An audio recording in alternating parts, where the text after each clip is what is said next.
You ask Tiger to solve. This deals with linear equations with one unknown.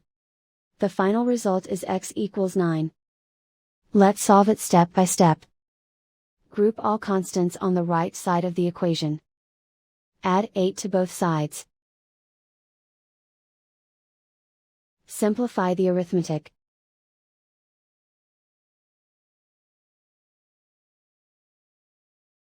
Isolate the x.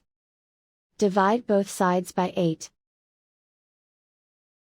Simplify the fraction.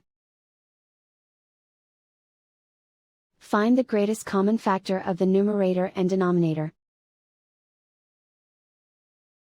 Factor out and cancel the greatest common factor. And so the final result is x equals 9.